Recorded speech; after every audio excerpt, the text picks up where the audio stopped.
আজকে আমরা একচল বিশিষ্ট দ্বিঘাত সমীকরণের যে আকারটা A X square plus B X plus C equals to কি zero, A not equals to zero, এই যে আকার আছে, এই সমীকরণের দুটি বীজ থাকে, সেই বীজদ্বয়ের প্রকৃতিগুলো আমরা কেমন হবে জানবো। প্রকৃতিগুলো সমান হবে, মানে বীজদ্বয় সমান হবে না অসমান হবে, না বাস্তব হবে না অবাস্তব হবে, সেই বিষয়টা আমরা এখান থেকে আমরা জানবো। তা সেটা জানার জন্য আমাদেরকে প্রথমে যে জিনিসটা জানতে হবে সেটা হচ্ছে শ্রীধর আচার্যের সূত্র। শ্রীধর আচার্যের সূত্র মানে কি? X equals to minus b plus minus root of b square minus 4ac by 2a। তাহলে এখান থেকে আমরা এই রুটের ভিতরে বি স্কোয়ার মাইনাস 4ac, এটাকে কি বলা হয়? এটাকে বলা হয় নিরূপক। এটাকে কি বলা হয়? নিরূপক। এই নিরূপককে ইংলিশে বলা হয় ডিসক্রিমিন্যান্ট। ডিসক্রিমিন্যান্ট।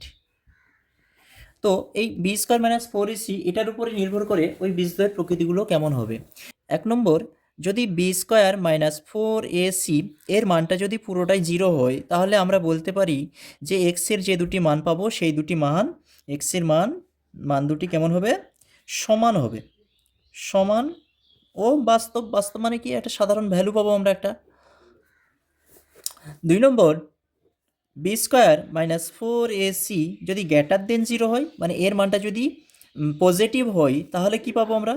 যদি পজিটিভ পাই তাহলে আমরা এক্সের যে মান দুটি পাবো, এক্সের মান দুটি কি পাবো?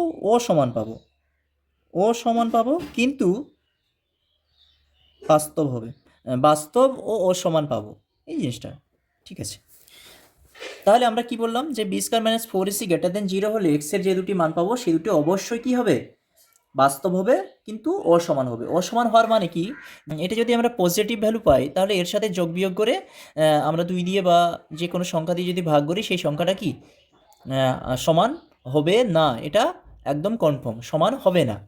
3 নম্বর, চলো, বি স্কোয়ার মাইনাস 4ac যদি লেস দেন জিরো হয়, লেস দেন জিরো হলে কি পাবো আমরা? যদি এটা লেস দেন জিরো হয় তাহলে রুটের ভিতরে একটা মাইনাস সামথিং বা নেগেটিভ ভ্যালু পাবো। নেগেটিভ ভ্যালু যদি পাই সেক্ষেত্রে এই মানগুলোকে বলা হয় অবাস্তব মান, মানে এর এর কোনো বাস্তব মান আমরা পাবো না। তাহলে এক্ষেত্রে আমরা কি বলতে পারি? যে এক্সের মান দুটি অবাস্তব বা অবাস্তব হবে। অবাস্তব। কি বলতে পারি? যে এক্সের কোনো বাস্তব বীজ থাকবে না। এই ছিল আমাদের মানগুলির প্রকৃতি নির্ণয়ের 3টে পদ্ধতি।